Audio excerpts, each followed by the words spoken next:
Traveling to Harper's Ferry, I passed this old cemetery, felt compelled to stop. Cedar Grove Cemetery, town named Bealeton, Virginia.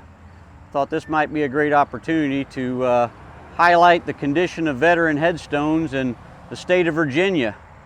And as usual, on my first stop at a random cemetery in every state, I'm not disappointed.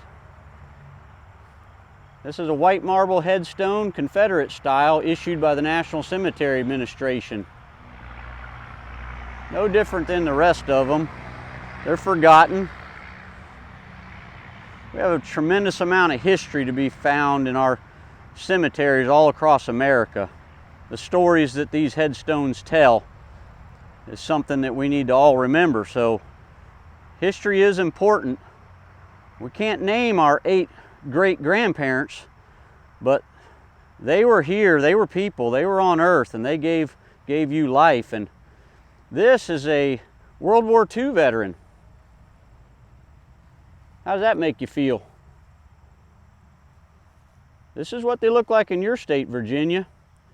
I hope you'll join me by Memorial Day to get these veteran headstones cleaned. We have a new protocol issued by the National Cemetery Administration that tells us exactly how these stones are to be maintained, how to do it, what products to use.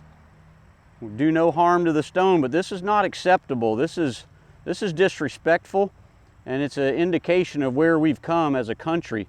Can you imagine if the veteran headstones in Arlington look like this?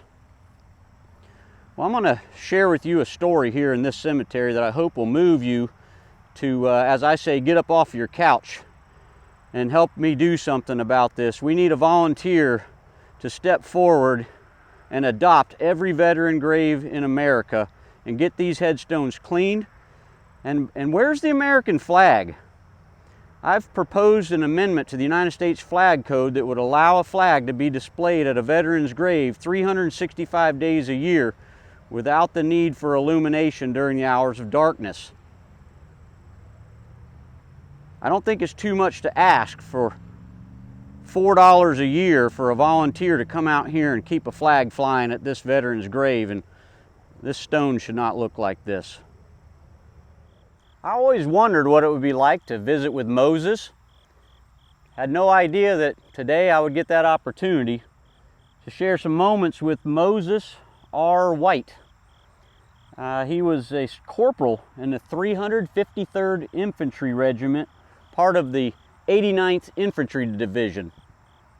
Says that he was a World War II veteran here at this grave. Notice that this is a white marble monument to an American hero who was killed in action on March the 26th, 1945.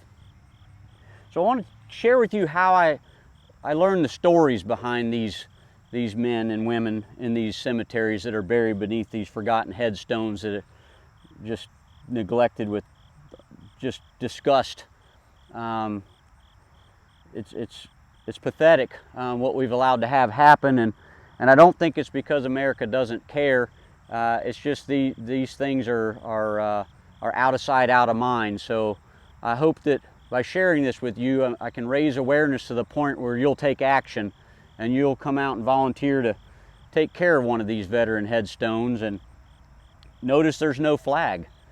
So here's a young man, 25 years old, killed in action in Germany during World War II. The 89th Infantry Division landed in France in January of 1945, and they went into combat on March the 12th. So he lasted 2 weeks. He lasted 14 days in combat. And on March the 26th, he was killed in action crossing the Rhine River. Took tremendous casualties trying to cross the Rhine River to enter into Germany. Let me show you a picture of what it may have looked like, what he may have looked like in his last moments. I found this photo at Wikipedia.com attached to the 89th Infantry Division. At first glance, you may assume that these are soldiers being carried to the beaches of Normandy on D-Day. But no, these are soldiers of the 89th Infantry Division crossing the Rhine River on March the 26th, 1945. Look at the faces of these American soldiers. See how they're hunkered down? One of those faces just might be Moses White. As you see the dirty, nasty, neglected, forgotten headstones in your local cemeteries for your veteran heroes, I want you to remember this photo. This is what it was like for Moses White on his last day on earth. I hope you'll join me and get out to your local cemetery and find a veteran headstone that needs to be cleaned, get it cleaned properly, and display an American flag 365 days a year. You might ask yourself, how do you know so much about these soldiers and sailors, airmen and Marines that you feature on your videos? Well, it's really not that hard, but you don't know what you don't know, so I'll tell you how I do it. The first thing I do is I go to a website called findagrave.com, and you can type in the first name, Moses, the middle name, R, White. You can put in a birth year, a death year. You got enough information on this stone to plug into their search criteria, and you'll get a list of every every grave in America with the matching criteria, and most of the time there's just one, but if there's three, it's not hard to figure out which one it is. And sometimes on that memorial for that particular grave, there'll be information provided by volunteers, by family members. Sometimes there's a photo of the veteran. Sometimes there's a sketch of you know, their service, maybe their obituary. But more times than not, there's really nothing there. And the reason why is because when you find a veteran that was killed in action, they're typically between 17 and 25 years old, many times never been married, therefore no children. Their mom and dad have passed away long ago. Brothers and sisters passed away. Unfortunately, nieces and nephews most of the time have no idea about Uncle Moses and how he was killed in action during World War II in Germany. So go to findagrave.com first and see what you find there. And then I'm a member of ancestry.com. And so I'll go on to ancestry.com and I'll do a search the same way, first name, middle name, last name, birth year. Maybe I have some location information that you can plug in, and it'll pop up things like census records. Thing that I really like to look at is the application for this veteran headstone. When a headstone's ordered from the National Cemetery Administration, that application goes on file, and you can search those. And so I was able to read a little bit about him just from his application. I can see his father's signature on that application where he signed for the headstone for his deceased son. You can imagine the grief that father must have gone through. And then I'll do a search on Google for the name. I'll do a search on Google for any unit information. Like here I've got the 353rd Infantry.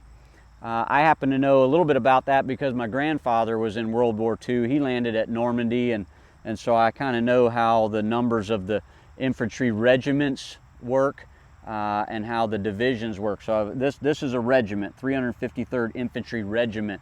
And if you just type that into Google, 353rd Infantry, it'll show you what that unit did. And some, you know, it's not always just World War II. That unit may have been involved in World War I as well. But it'll tell you what division that they were attached to, which army they were attached to. And so I find a lot of great information on Wikipedia. So when I'll Google, I'll first go to Wikipedia because they have a tremendous amount of information about different military units. So when I typed in the 353rd, it let me know that they were assigned to the 89th Infantry Division. And then it tells the history of the 89th. And so I know wherever the 89th goes, so goes the 353rd, so goes Moses White. And that's where I learned that they were organized as a group, as a fighting unit. They land in France in January of 1945. Well, D-Day was back in June 6, 1944. So they're not the first ones into Europe. But it doesn't matter because, again, he was dead within 2 weeks of combat. We can't imagine what these soldiers went through. So that's one of the ways that I learned about these veterans. So I encourage you, as you get involved with By Memorial Day and you get out there and start cleaning veteran headstones and grave sites. Also, we're working on flags. This just isn't right that we don't have an American flag at the grave of a veteran every day, and especially a veteran who was killed in action. I mean, this is the ultimate sacrifice. There's no higher respect that we can have for a fellow American than one who gave their lives for us. So I don't think it's too much to ask that someone come out here every 3 months, check on his grave, and replace the flag if necessary. They're literally $1.35 a piece. So now we have millions of veteran graves out there, so as a whole, of course, it's a lot of money, but we have 330 million Americans. So let's just assume we have 5 million of these veteran headstones that look like this. So I don't think it's too much to ask that 5 million of us volunteer to take one. Let's talk about the American flag at veteran grave sites. As you'll notice, Moses White was killed in action, made the ultimate sacrifice in World War II, and he doesn't have a flag. I just can't imagine why we can't come up with $1.35 to place one of these flags at Moses's grave and replace it every 3 to 6 months as necessary. So I've proposed an amendment to the United States Flag Code that will allow an 8-inch by 12-inch American flag to be displayed at a veteran's grave 24 hours a day, 365 days a year, without the need for illumination during the hours of darkness. This is not a building, and this is not a flagpole. This is a veteran's grave. Moses was brought here to this final resting place, to this hallowed ground, in a flag-draped casket. So I just don't understand why our United States Flag Code does not address the issue of allowing us to display the flag at a veteran's grave. My vision is that we'll have one person in America will raise their hand and adopt every veteran grave in America. One person, one grave. If you want to take care of 10 or 20, God bless you. But we have plenty of Americans, a lot more Americans than we do veteran graves. So if one person adopts each grave, there's no reason why we can't get them clean, keep American flag flying. So join me, if you would, in helping to get this amendment to the United States Flag Code adopted. If you know the President of the United States, please share it with him. Share it with your governor. Share it with your congressman. Share it with your senator. The more noise we make, the more higher probability it is that that amendment's going to get adopted. And it's going to be a beautiful thing when we have American flags flying 24 hours a day at every veteran's grave all across America. And Virginia, now you know the condition of your veteran headstones in your backyard. I hope you'll get out in your local cemeteries, find these veteran headstones, get them cleaned properly, and display an American flag 365 days a year. Visit our website at bymemorialday.com. Like us on Facebook, and subscribe to us at our YouTube channel, Honor Your DNA. I'm Trae Zipperer, and I appreciate you watching, and I appreciate you helping to take care of these veteran graves across America. I'm on to the next state. Maryland, you're next.